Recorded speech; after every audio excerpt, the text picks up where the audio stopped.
Some trips start off as simple memories, until you realize you've stepped into a nightmare with no way out.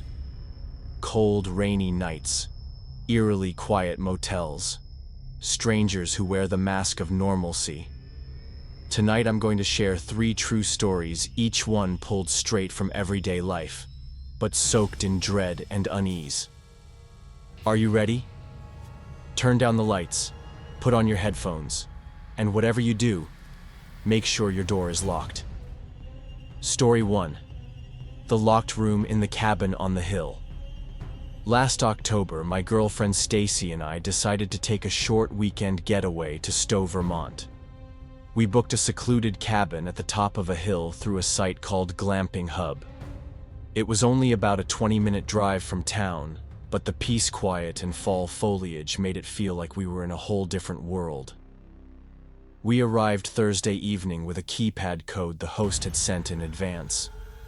Everything went smoothly. The cabin was straight out of a fairy tale, all wood from the ceiling to the floors to the chairs. It had that distinct earthy scent of dry pine and forest air. There were 3 bedrooms, a small kitchen, a cozy living room, and 2 TVs. But there was one strange detail, a wooden door that was locked tight, not listed among the accessible spaces. I figured it was just a storage room, or a private area the host wanted to keep off limits. Didn't think much of it. We put our bags in the second bedroom, wanted to keep the main room neat. Had dinner, strolled around town, watched a movie, and went to bed. A perfect first night. Until the next day. After returning from a hike, Stacy told me she'd heard a soft clicking sound coming from inside the locked room. At first, I brushed it off, maybe a squirrel or a mouse. But when I pressed my ear to the door, I heard it too. A faint whispering sound like static from an old radio, with words hidden underneath. I called the host. He sounded confused and said, "Maybe my wife left something in there. I'll check with her." Then, silence. No follow-up. Nothing. That evening I approached the door again.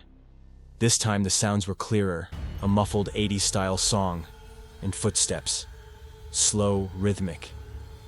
Almost like someone was dancing. A chill ran through me. I ran to the back of the cabin where the windows had no curtains, climbed up a rock and peeked through the glass. I will never forget what I saw. A tall, thin man in a hoodie was slowly spinning in circles in the middle of the room.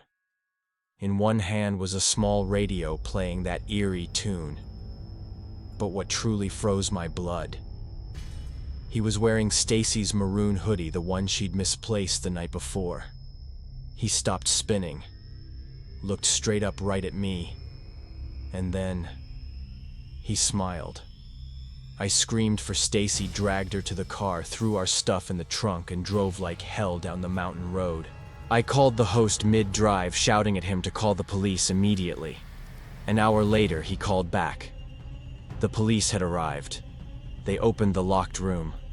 No one was inside, but under the bed, they found snack wrappers, tissues, and empty water bottles. Someone had been living in that room while we slept, just a wall away. We never returned to that cabin.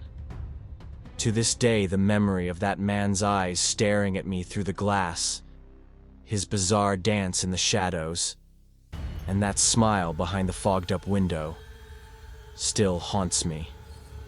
Have you ever wondered if someone might be quietly watching you while you sleep? Story 2.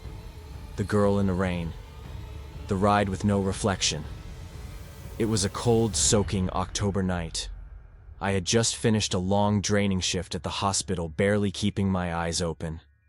A friend had invited me to a small Halloween party that night, but truthfully, all I wanted was to go home.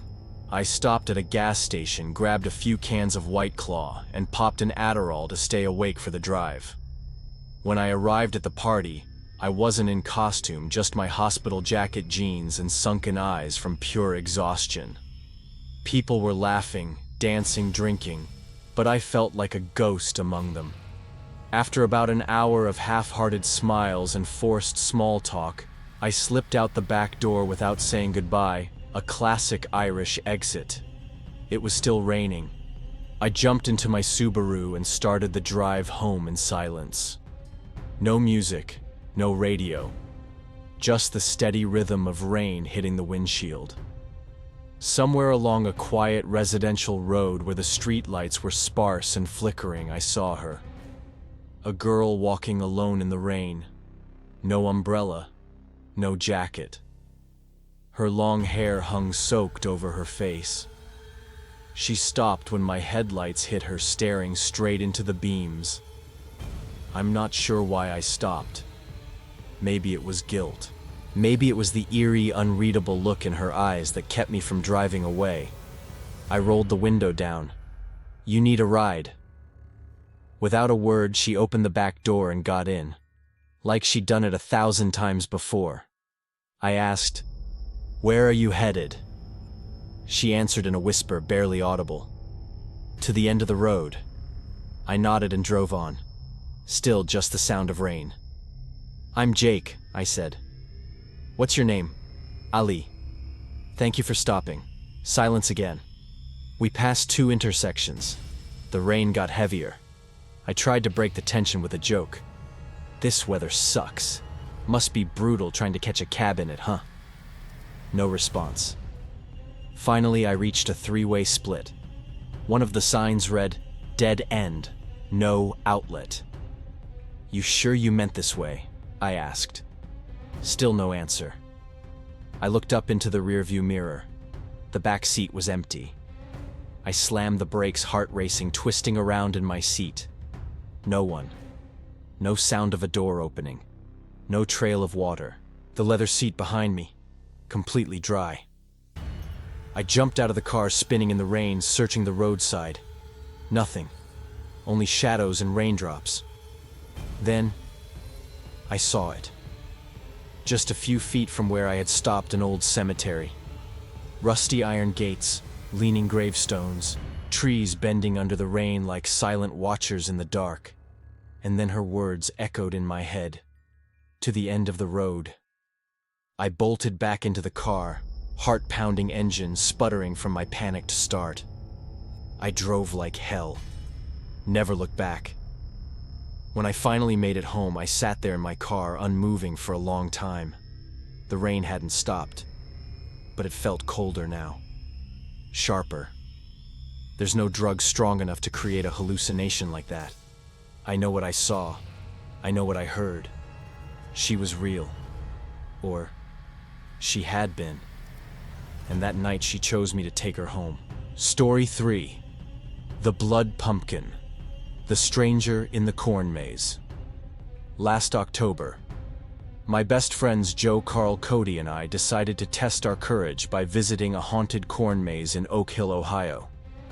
None of us admitted it out loud, but we were all secretly hoping for something really terrifying, something that went beyond the usual jump scares. While waiting in line, a few younger kids ahead of us whispered about how the maze had to shut down one night the previous year, because one of the actors shoved a guest so hard they had to go to the hospital. A small part of me felt excited. Maybe this year they'd push the realism even further. The gates opened.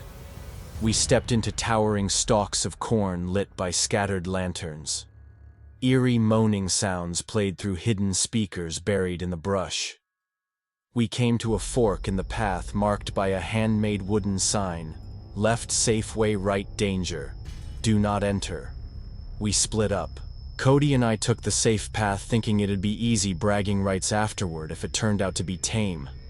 But nothing about it was safe. Around a bend, a man dressed in jet black stood motionless in the center of the path. He wore a white, featureless mask, no mouth, no nose, just 2 deep, hollow eye holes. In his hands, he held a perfectly round pumpkin. He didn't speak, just extended the pumpkin toward me as if offering it. I laughed, thinking it was some new kind of scare tactic. But then, he spoke. His voice was raspy, guttural. "Take it. It's yours." I shook my head and tried to walk past. but he followed. Take it. Take it. Take it or I'll kill you. That last line froze me in place. This didn't feel like a performance anymore. With shaking hands, I took the pumpkin. He stopped, instantly turned, and disappeared into the corn without a word. Cody and I found Joe and Carl at a merge point in the maze. When I told them what had happened, they thought it was just a rogue actor messing with us. Joe laughed and said, "Dude, keep the pumpkin. It's a sick souvenir." But the horror didn't start until we left the maze. Under proper lighting, I finally got a good look at the pumpkin. The bottom had been crudely carved out. The top lid sat loosely on top. I lifted it, half expecting candy or maybe a gross prop. Instead, inside were human fingers, swollen, bloodied, and reeking of rot. At least 10 of them jumbled like sick decorations. On the side of the pumpkin, written in sharp black marker, were the words, "I'm always watching." Beside it, a pair of eyes and a crooked smile were scrawled. We screamed, ran straight to the nearest security guard, a young woman who looked just as horrified as we were. Management was called. Then the police. The maze shut down that very night. The police took the pumpkin. They questioned us carefully about the man in the white mask. But strangely, no one on the staff could identify him. A few even swore that no one in a costume like that was scheduled to perform tonight. They never found him. They found no bodies. And the Fingers authorities never released whose they were, if they belonged to anyone at all. We left Oak Hill with a memory burned into us, a Halloween attraction that went far beyond make-believe. And ever since, each fall when the leaves begin to change, I feel it again. Something watching from behind the trees, from the shadows, from the window left slightly ajar. We often tell scary stories for fun, but sometimes the things you think are just stories are the very horrors waiting for you out there in the dark. If you've ever had a strange experience while traveling, staying in a hotel, or meeting a stranger on the road, tell us your story in the comments below. And if tonight's tale gave you chills, leave a like, subscribe to the channel, and share this video with someone who dares to listen after the lights go out.